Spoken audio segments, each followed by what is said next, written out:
ನಾನು ಅಬ್ಸರ್ವ್ ಮಾಡಿದ್ದು, ನಾವು ಬ್ಲಾಂಕೆಟ್ ಆಗಲಿ ಊಟ ಆಗಲಿ ಕೊಡಬೇಕಾದ್ರೆ ಅವರು ತುಂಬ ಖುಷಿಯಿಂದ ತಗೊಳ್ತಾರೆ. ಒಂದು ಇನ್ನೋಸೆಂಟ್ ಸ್ಮೈಲ್ ಮಾಡ್ತಾರೆ, ಅದು ಡೈರೆಕ್ಟ್ ಹಾರ್ಟ್ಗೆ ಟಚ್ ಆಗುತ್ತೆ. ಅದರಲ್ಲಿ ಆಗೋ ಖುಷಿನೇ ಬೇರೆ.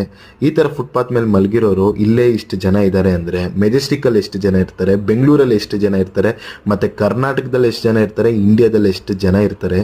ಇಲ್ಲಿ ಮಲಗಿರೋರಲ್ಲಿ ಒಬ್ಬೊಬ್ರದ್ದು ಒಂದೊಂದು ಸ್ಟೋರಿ ಇದೆ. ಮೆಂಟಲಿ ಡಿಸ್ಟರ್ಬ್ಡ್ ಆಗಿರೋರು, ಮೋಸ ಹೋಗಿರೋರು, ಮನೆಯಿಂದ ಆಚೆ ಹಾಕಿರೋರು, ಕೆಲಸ ಸಿಗದೆ ಇರೋರು, ಇನ್ನೂ ಸಾಕಷ್ಟು ರೀಸನ್ಸ್ ಇದೆ. ಆದಷ್ಟು ನನ್ನ ಕೈಯಲ್ಲಿ ಎಷ್ಟಾಗುತ್ತೋ ಅಷ್ಟು ನಾನು ಹೆಲ್ಪ್ ಮಾಡ್ತೀನಿ. ಫ್ಯೂಚರಲ್ಲಿ ನನ್ನ ಸಪೋರ್ಟ್ ಮಾಡಿ, ಅಷ್ಟು ಸಾಕು. ಊಟ ಕೊಡಬೇಕಾದ್ರೆ ಅಲ್ಲಿರೋರು ಯಾರೂ ಮಾಡಿರಲಿಲ್ಲ ಅಂತ ಅನಿಸುತ್ತೆ. ಊಟ ತಗೊಳ್ಳಿ ಅನ್ನ ಅಂದಿದ ತಕ್ಷಣ ಅವರು ಕೂಡಿ ಊಟ ಮಾಡಿಲ್ಲ ನಾನು ಅಂತ ಹೇಳಿದ್ರು. ಸಖತ್ ಬೇಜಾರಾಗೋಯ್ತು ನನಗಂತೂ.